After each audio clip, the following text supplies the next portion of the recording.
Okay, are you ready for this? We're going deep on a story that's got like everything. Celebrity drama, shocking legal battles, and a huge win against, well, some are calling it the media machine. We're talking Carrie Underwood versus The View. Buckle up. Yeah, it really goes way beyond just your typical celebrity squabble. Hmm. This case, it raises huge questions about the responsibility of media outlets, especially now with like 2047 news and opinions. Where's that line, Yeah. between fair commentary and damaging rhetoric? Yeah, for sure. So to get everyone up to speed, let's set the scene. It's 2017 at Donald Trump's second inauguration. A lot of artists they turned down the invitation to perform, but Carrie Underwood, who was like at the top of her game, she decides to sing "America the Beautiful." And don't forget, the political climate at the time was incredibly divisive. This wasn't just like a gig for her, it was a statement. Right. It was definitely a statement. Yeah. And Underwood, she got a ton of heat for it. Some people thought it was patriotic. Others, they accused her of endorsing Trump's policies. It was a total media firestorm. But here's where it gets interesting. The criticism, especially what was coming from The View's hosts, was particularly harsh. We're talking like Joy Behar, Whoopi Goldberg, Sunny Hostin. They didn't just like disagree with her decision, they went after her career. Hold on. Were they just expressing their opinions or did they, I don't know, actually cross a line? That's the big question, right? Yeah. See, they weren't just saying, we disagree with her choice. No, they were straight up predicting her downfall, claiming like Nashville and Hollywood would turn their backs on her. It was like they were writing her professional obituary on national television. Yeah, that's pretty harsh. Okay, I get that we need to protect free speech, but that seems pretty brutal. Did they even have anything to back up those claims? Well, no. And that's where the whole defamation issue comes in. To win a defamation case, Underwood had to prove that what The View was saying wasn't just false, but that it was made with what they call actual malice. Actual malice. What does that actually mean? It's a good question. Basically, it means they knew that what they were saying was false, or they just like recklessly disregarded the truth. It's a pretty high bar to clear legally. But Underwood's legal team, they were super meticulous about documenting how all of The View's comments directly caused her harm. So it wasn't just hurt feelings then, there were like real consequences. Oh, absolutely. Underwood, she started losing sponsors left and right. Venues were getting cold feet about having her, and the media coverage of her music. It took a serious nosedive. It was like a carefully orchestrated takedown in real time. So what did she do? I mean, I think I'd be tempted to just lay low and wait for it all to blow over. You'd think so, right? But Underwood, she's not one to back down. She did the opposite. Filed a $1 billion defamation lawsuit against The View. Wait, $1 billion? Yeah, Seriously? you heard that right. $1 billion. Talk about sending a message. Yeah. She basically accused them of knowingly spreading these false and damaging claims that were like directly hurting her reputation and her career. It was a bold move. That's wild. I'd be terrified to take on a giant like ABC, Disney's parent company and everything. What was their defense? Well, they went with the classic free speech argument, claiming The View was just engaging in political commentary. It's all opinion protected under the First Amendment, is what they said. Okay, yeah, that makes sense. It is a talk show. It's their job to give opinions. Sure, but here's where it gets crazy. During the lawsuit, a bunch of internal ABC emails were leaked. Ooh, juicy. And what they showed, oh man, it was shocking. They showed that these ABC executives, they were actually encouraging The View's hosts to go after Underwood, to be as controversial as possible, all to boost ratings. Wait, are you serious? So this wasn't just like a conversation that went a little too far. This was like a planned attack. Yeah, it really seems that way. It was all about getting those viral moments, the sound bites that would get people talking, regardless of the truth or what it would do to Underwood's career. Man, that's messed up. So it was all about ratings. They didn't care about Underwood at all. That's the picture that started to emerge. And it gets even worse. Former ABC employees, they actually came forward to testify. They revealed that The View routinely targeted conservative figures to generate this kind of controversy. Hold up. So Underwood was just collateral damage in their little quest for ratings. That's one way to put it. Right. But here's the real bombshell. These employees, they testified that The View had actually tried to blacklist Underwood from future television appearances. It wasn't enough to badmouth her on the show. They had to try and sabotage her entire career. No way. No wonder she sued them. This is like way beyond just disagreeing. You got it. It became this whole expose on the the dark side of the media, how easy it is to manipulate narratives, and the really devastating impact that can have on someone's life. This is insane. Okay, so we've got Underwood fighting back, we got damning emails, insider testimonies, the whole nine yards. What happened next? Did the court buy The View's whole free speech defense? I mean, with all that evidence against them, The View and ABC really didn't have a leg to stand on. The court totally sided with Carrie Underwood and awarded her that, like, historic $1 billion in damages as a landmark decision that sent shockwaves through the whole media industry. It was basically saying that talk shows and media personalities can't just hide behind free speech anymore to spread harmful lies. Wow. $1 billion. You said it was a landmark decision. What kind of impact did this have on the media world? Oh, it's huge. This verdict really set a precedent for media accountability.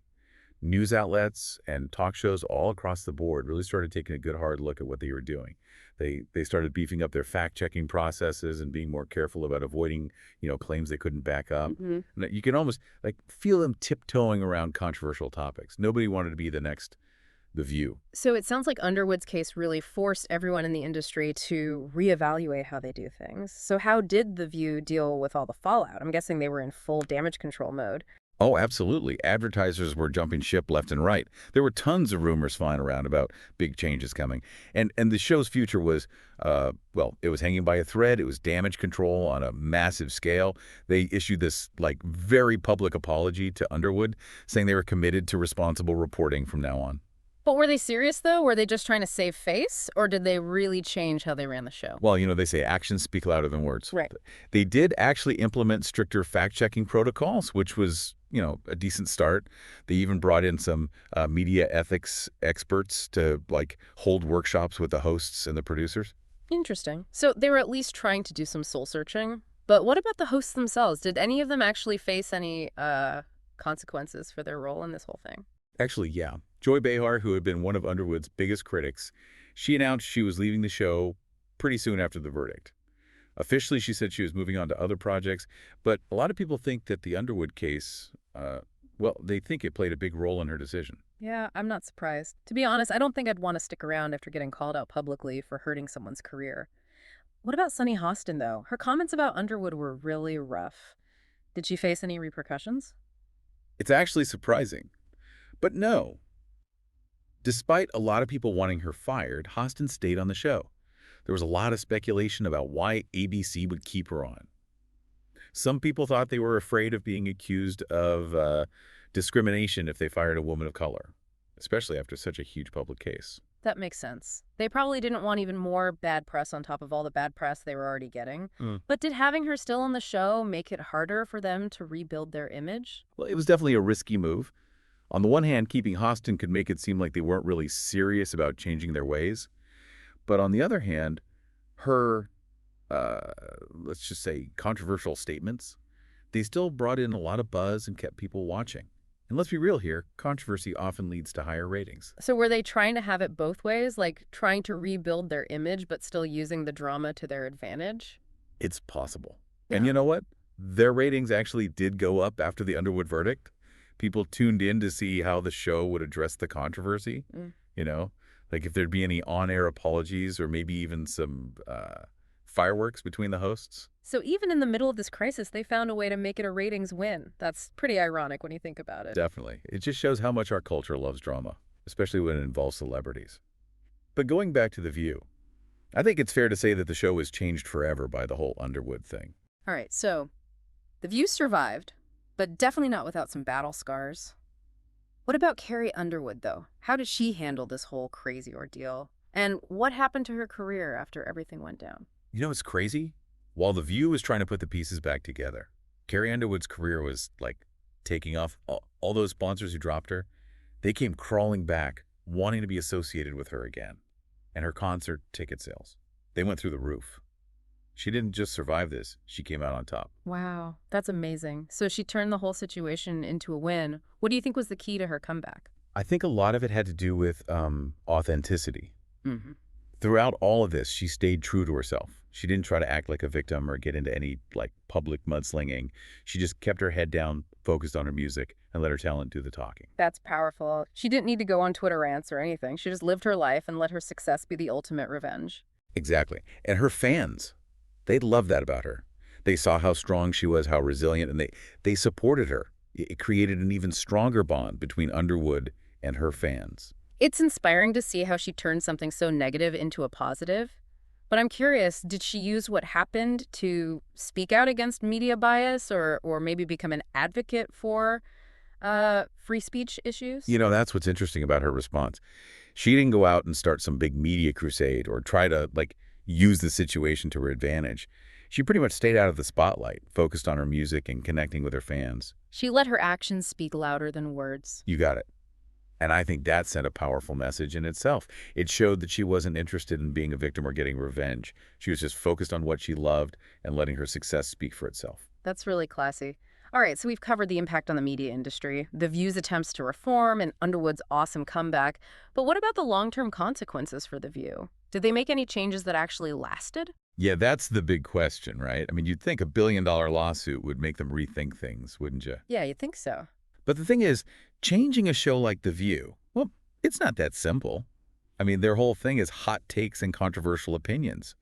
It's what they're known for. Right, but how do you do that and still, be responsible? Did they figure out a way to do both? Well, for a while, it seemed like they were playing it safe. You could, feel the tension on set. The hosts were a lot more cautious. They were sticking to their talking points and really avoiding anything too controversial. So no more of that freewheeling, opinionated vibe that made them famous. Yeah, it was definitely toned down. And to be honest, it kind of made the show less interesting. People don't want to watch the host just read from a script. They want those sparks, those debates, the moments everyone's talking about the next day. So what happened? Did they just stick with this sanitized version of The View? No, they couldn't. The ratings started dropping, and the network execs, well, they realized they had to make a choice. They could either stick with this new cautious approach and risk becoming irrelevant, or they could go back to what worked, embrace the controversy, and hope they wouldn't get sued again. So what did they do? Did they choose the drama or did they choose responsibility? They kind of tried to do both, actually. Yeah. I think they realized that they couldn't completely change who they were. The View is all about strong opinions and lively discussions, as what people expect. But they also knew they couldn't just go back to their old ways and risk another lawsuit. So did they find a middle ground? I think so, eventually. Mm-hmm. They kept that core identity as a platform for different opinions and debates, but they also made their fact-checking way more strict.